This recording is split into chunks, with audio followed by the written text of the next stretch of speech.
Well, it's great to be here. Thank you ever so much for inviting me. I just want to, I think Valentina's explained that I've recently moved to Edinburgh Napier University, but what I want to talk about today is the work that we did at the Centre for Excellence that we ran at Northumbria University.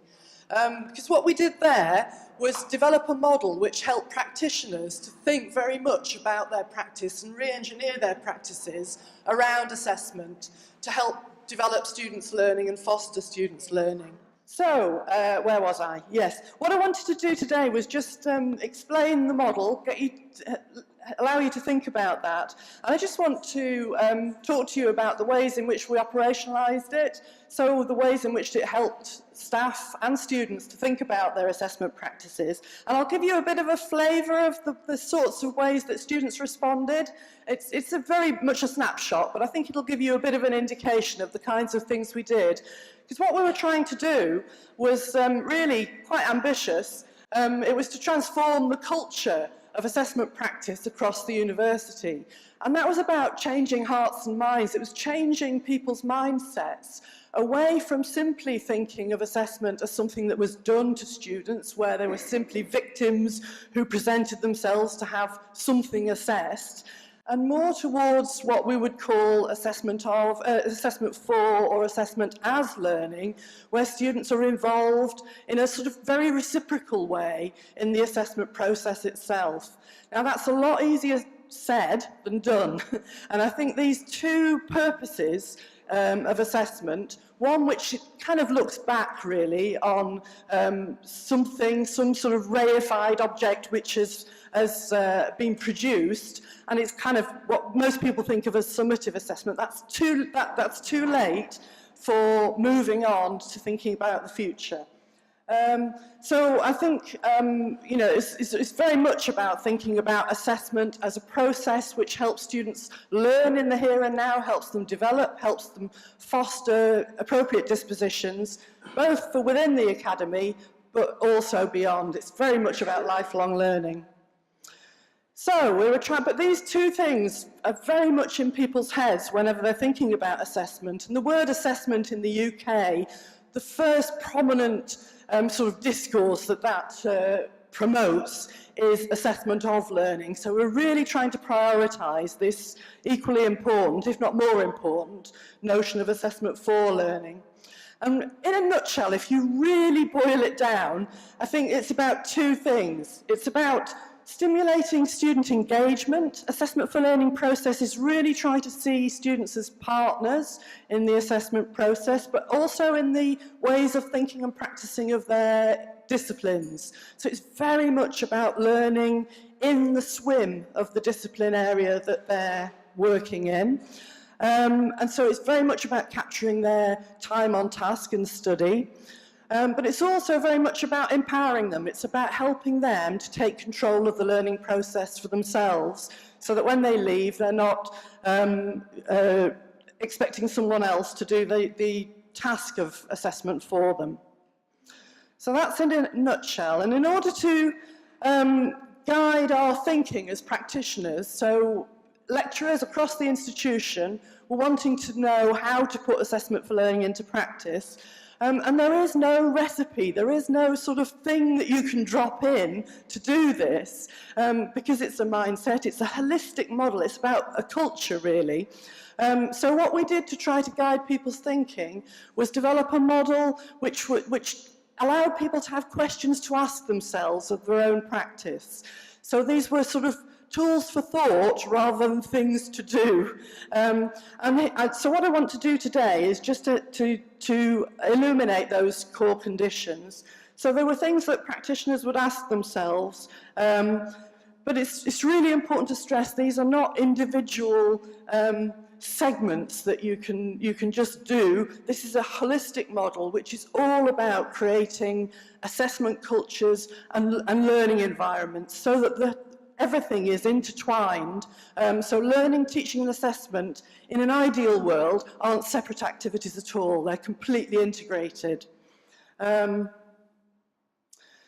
the first key question that practitioners asked themselves was about the notion of the actual tasks that we set. And I think this is something that I hope we'll be talking about during the rest of the conference. Excuse me, I'm going to have to rest my eyes. It's quite heavy, this. It's all right. It's okay, I'll be fine. So I do think we'll be talking about assessment task design. I think that, getting involved in assessment task design is quite important because it has a massive impact. One shouldn't underestimate the backwash effect of the assessment task designs that we're involving students in. So here's the conditions. Here the research literature suggests the good assessment for learning environments emphasise complex, authentic assessment tasks which are going to be really relevant from the student's point of view. So students see the relevance of their disciplinary ways of thinking and practicing.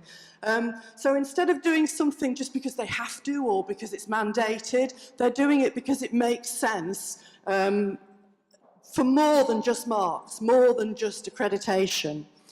And the second condition is about that good learning environment, assessment for learning environments use summative assessment, but they use it rigorously but very sparingly. So there's a sort of move away from measuring everything and a move towards sampling and really sampling carefully and in a complex way. So you're actually capturing as best you can the kinds of complex ways of thinking that you want students to achieve. Now, in the UK, certainly, there are some very dominant paradigms for the ways in which assessment tasks have traditionally been set. These have tended to be predominated by exams or by essays, essay writing. And unfortunately, I think staff think that these are really going to promulgate particular values in their students and particular behaviours. Unfortunately, students don't always react in that way. So when staff think they're setting things which will help students think and practice in particular ways, students sometimes read them very differently or interpret the tasks very differently. And here you've got some students talking about what staff saw as very high-level kinds of thinking tasks, and actually you can see that these students are seeing them as very mundane, and they're simply copying down books in a different language, or they're just regurgitating, or they're simply cramming. You know, the idea of cramming for exam, and here we've got a student saying, I'm going to cram for this exam, and then I'm deliberately going to forget it, so that I can cram for the next exam. Now that's a problem, because that's not going to help that student in the longer term. And here are some of the challenges that we found students talking about when they have this conception of assessment which is done to them, which isn't authentic, which doesn't make sense to them in any other way other than getting a mark. I'm trying to get a 60%, or I'm trying to just do this because I have to, or I've got no sense that anybody is really going to listen to this or ask me about this. There's a real problem there in the sort of inauthenticity of students' responses. So what could we do about this kind of thing? Well, here's an example. In the Centre for Excellence, you can redesign the tasks, co-design them with students. You can start thinking about the ways in which students might benefit from doing assessment rather than just submitting themselves for assessment. And here's an example from my own practice, actually. We decided, because we were involving students when we're trying to change assessment culture, we were involving students in the whole process of the change culture across the university. We were working with staff to talk with them about assessment and work together on assessment for learning practice. So we decided to invite students in too. So I developed a module where students were involved in designing some materials, getting involved in the scholarship of teaching and learning and assessment. So what we did was ask students to actually develop some guides to assessment for learning practice. So they read the literature, they became conversant with all the theoretical thinking, and then instead of doing an essay or doing an exam on this, they produced guides which were used by staff across the institution to explain the thinking of assessment for learning. This had a massive impact on the ways in which these students approached the task of engaging in the learning. And here they are talking about it. So they were doing a project, they were creating guides which would actually be used by students or by staff, so they could really see the point in doing this assessment task. They would also get marks for it, but the marks became less important than the actual product and feeling that they were really engaged in something important, worthwhile, something that would be shared with others.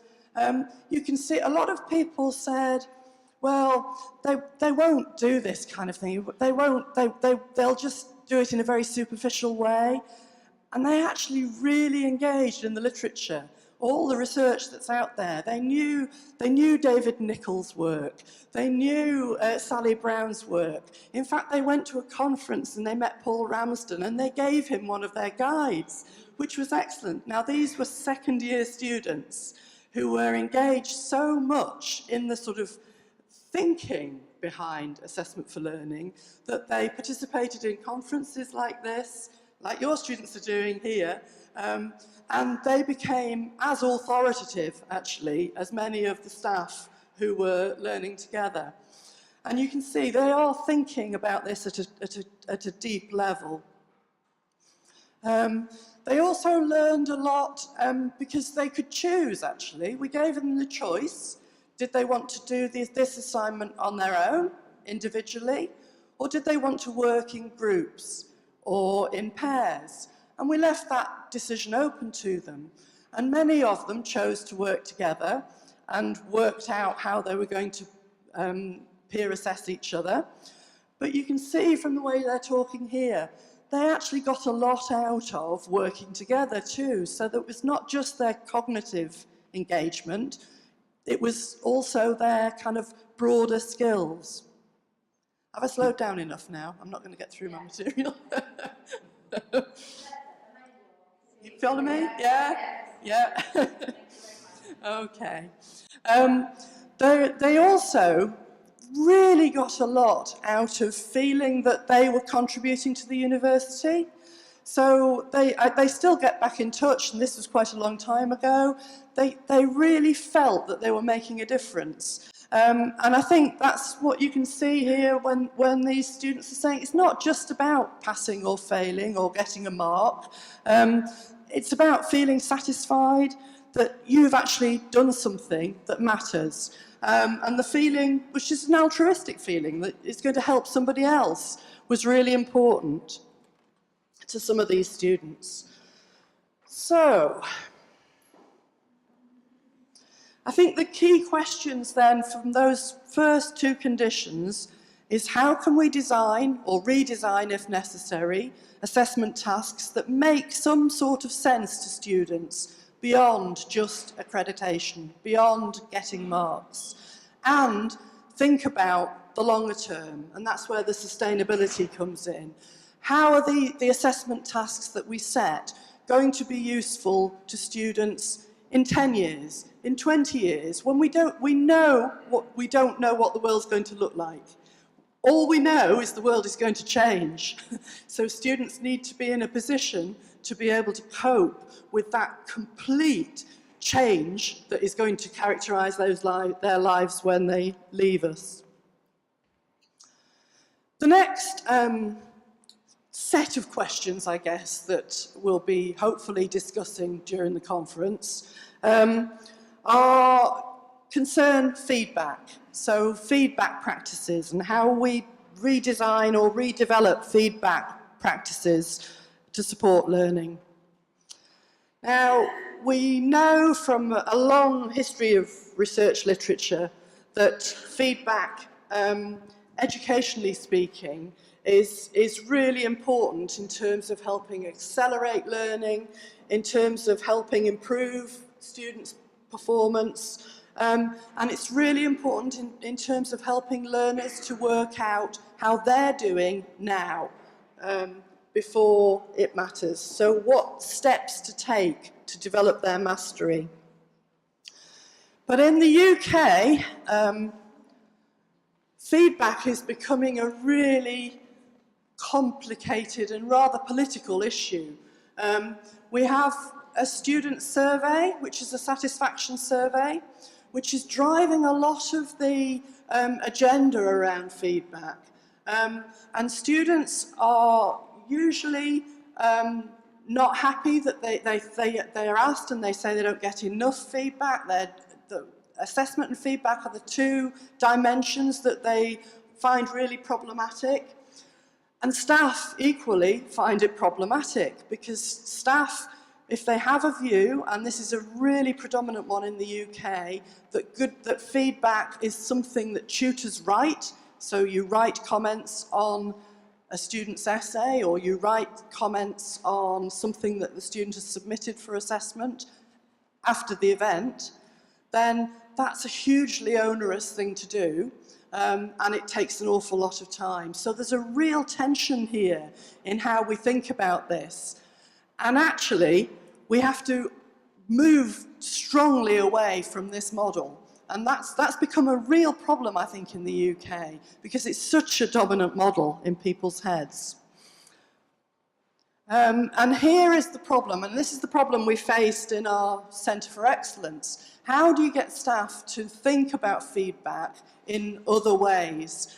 And the problem is that very often staff, certainly in the UK, think of feedback as something that's a gift or is transmitted or is given to students, so they own it and then they donate it to students. So it's very much a sort of one-way transmission model that represents. And this is a real problem because it's onerous, it's challenging. I'm not saying it's not useful, but there is a real problem in terms of feasibility. And simply telling someone is not the way necessarily to help them to understand. So we're moving more towards dialogue. And here's where it's a problem from students' points of view, because if you get feedback as comments on your summative assignment, it's too late. You've done it. You know, you've got there or not got there, and it's not as helpful to know then. So there's a question about timeliness. There's also a question about the discourse that tutors use to articulate their feedback comments, and students very often just simply don't understand them. So telling someone to be more critical doesn't help them see how to do it. So this student's saying, well, if I'd have known how to do that, I would have done that. Telling me to do it isn't helping. And there's one of the backwash things that's happened because of the NSS predominantly is that institutions have looked long and hard, and a lot of research has subsequently looked long and hard at how to make summative commenting practices better, which is not the right thing. It's looking in the wrong place. It's actually a very frustrating enterprise to start looking at that because of the problems of timing and because of the problems of lack of ownership of it from the student's perspective. So I think it's much more profitable to move towards sustainable feedback, which is owned and co-constructed by students and with students, because just tinkering with summative commenting practices, writing them more quickly, simply getting them out to students more quickly, useful in some ways as that may be, it's only a part of the picture. Because what we need to do is enable students to own and understand and really take control of that process for themselves and find ways of scaffolding students in to being able to do that job for themselves.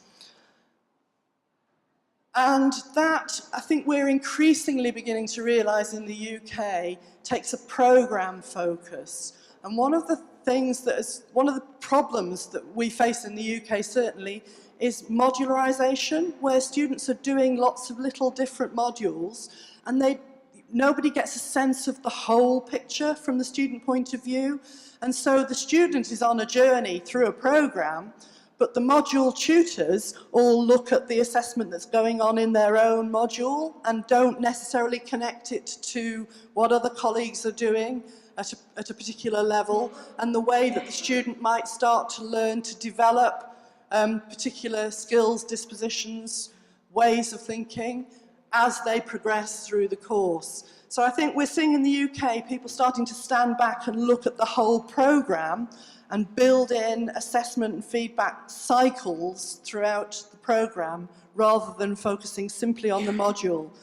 I think it's quite interesting when I look back at the Settle work, which is sort of, only 5 years ago. I think there's been a huge move towards programme level assessment for that reason.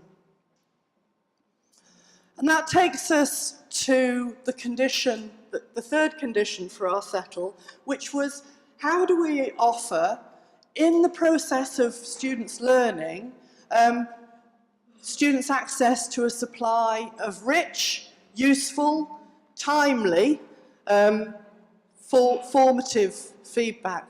Feedback information that will help them to learn and help them to progress.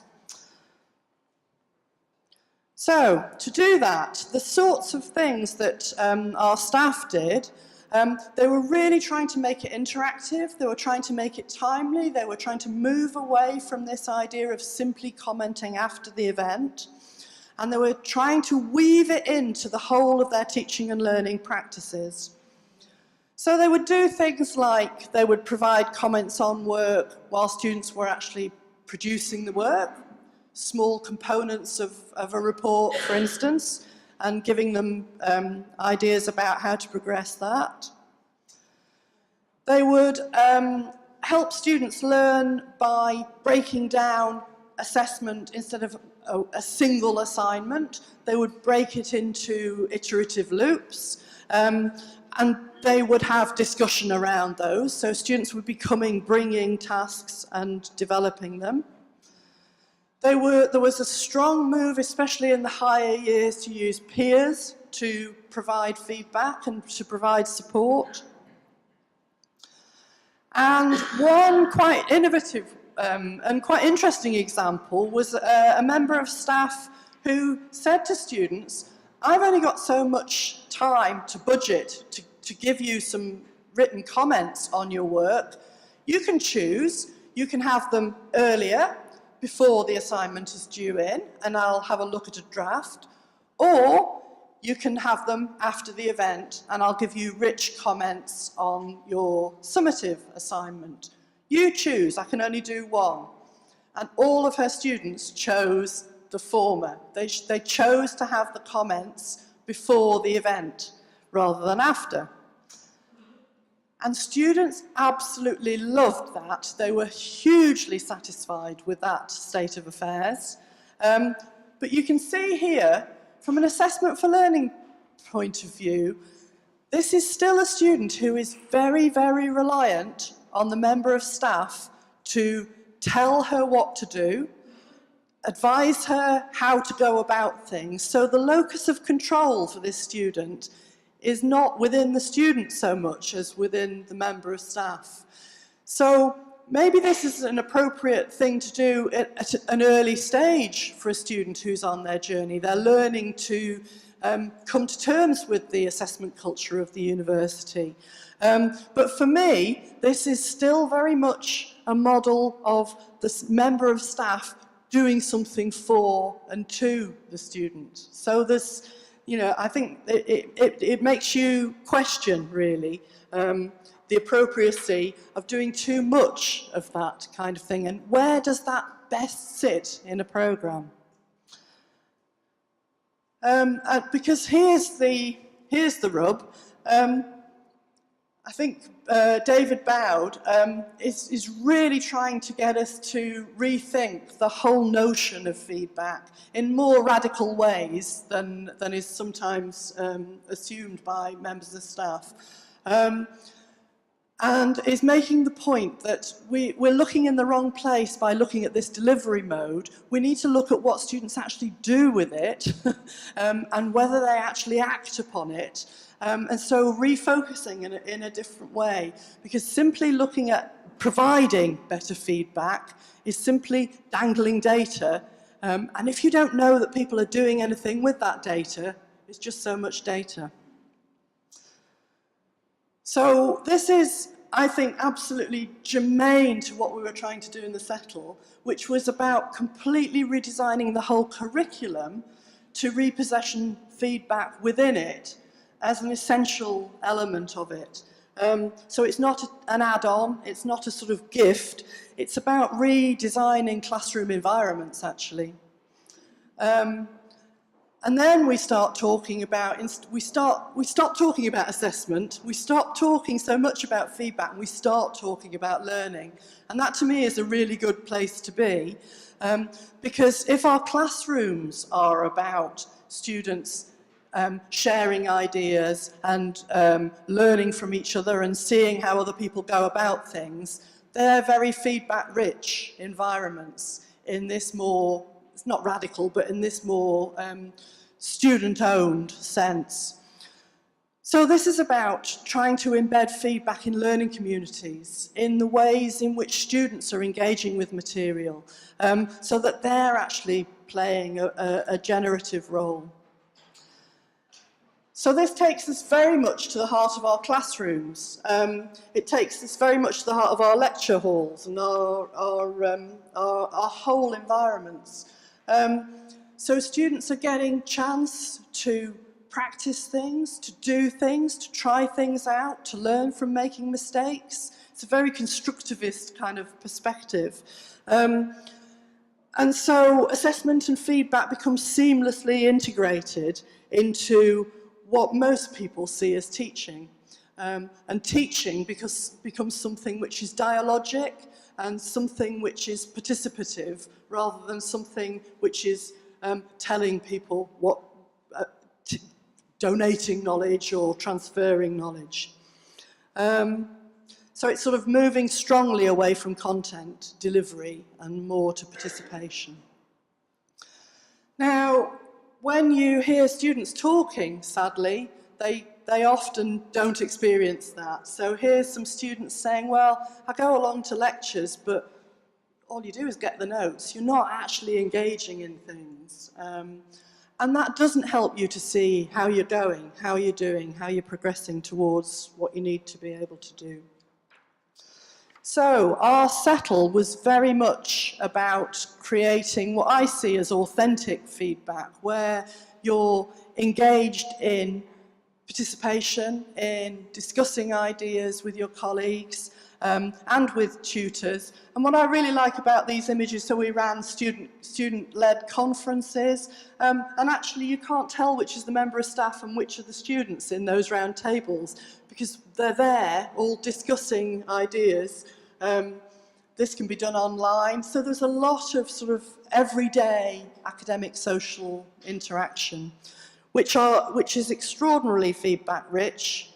And here's some students talking about those kinds of practices where they were involved in doing projects. And you'll see here, there's a different way. They are using the word feedback, but they're seeing it in a different way. It's not something that's being given to them. It's something that they're either looking for or generating for themselves. So it's the student that is seeing whether they can understand something, rather than waiting for a member of staff to tell them whether they can understand something. And in these sorts of environments, students were becoming seekers of feedback rather than demanders of feedback. So I think this is a different sort of mindset from the students' points of view.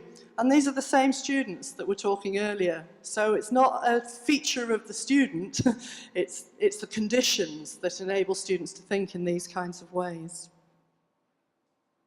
And this kind of environment completely reconfigures the tutor's role, from the authority who stands with a microphone and a very strong arm, to someone who dots around interacts with students on the fly. So it's a very contingent and interactive kind of process. And I think here's a student talking about the ways in which it's that kind of thing that helps her to take the next step and see where she needs to be, and see how other people are going about things. Which is totally different from a model of feedback which is about shouting louder or writing more, as teacher telling.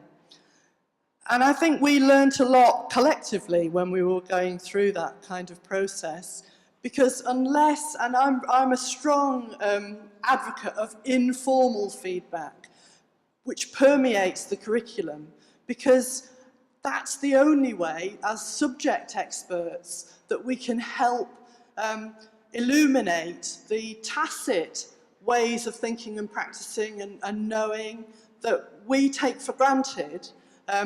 How do you share those when you don't even know you've got them? It's working together with students, which starts to help those to bubble to the surface and helps students to see what our tacit assumptions might actually look like in practice. So here's some students talking about actually working in the discipline helps them to see, oh, I hear the tutor talking about that. That's what that means.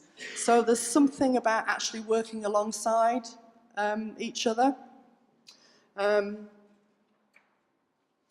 Okay. And I think this takes us to the absolute heart of our settle, I hope, which is about how we empower students to become owners and partners of the assessment and feedback process. And this is, I think, above all, the most important kind of lesson that I certainly learned from working in the settle. And it relies on the idea that it's students, learners, that need to be occupying the driving seat of their own learning. And this is based very much on Sadler's seminal idea that that kind of notion of self-regulation requires students to learn how to gauge where they need to be, where they are now with some measure of accuracy, and how to close the gap if they need to close the gap. And that, of course, has to happen before rather than after we're summatively assessing them. That's actually quite a challenge, because many of my own students don't come to university with those kinds of assessment identities. They come expecting teachers to do a lot for them in terms of telling them what to do. So there's an awful lot that we have to do to develop what people might call students' assessment literacies and their assessment identities. And I think there's quite a lot of interesting projects that we engendered in the settle, which were about involving students in that very process. Students getting involved in mentoring other students was a very useful way of them rethinking the notion of how far they'd come in terms of taking ownership of assessment and feedback. So second year students working with first year students suddenly began to realise that they were thinking about these processes in very different ways from the way that they thought about them when they came into the university. There's also, I mentioned earlier, an increasing emphasis on programme-focused approaches, and many programmes now are actually very carefully building in assessment literacy workshops which help students to think about these things and enable them to really focus on the ways in which they may take responsibility for assessment and feedback and think about their role in that. And again, that was something that we did certainly for our first year students in the settle. We ran programs which helped them to think about feedback and the whole business of study when they first came. But there's an awful lot we can do in modules as module tutors to weave it into our everyday teaching. And these are some of the things I'm sure we're going to be talking about. The notion of self and peer assessment, getting students engaged in assessment, in the assessment process, in peer review. David will undoubtedly talk a lot about involving students as in the generation of feedback. And the one that I'm particularly taken by is the notion of exemplars. And I think I'll move on to talk about that.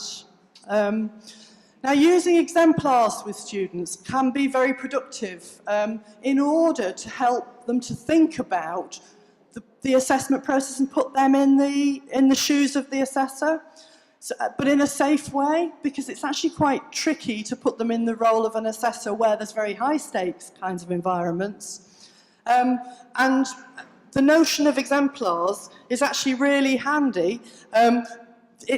But they need to be really carefully chosen. So they're not standards themselves. They're there to help students think about what standards and criteria might look like.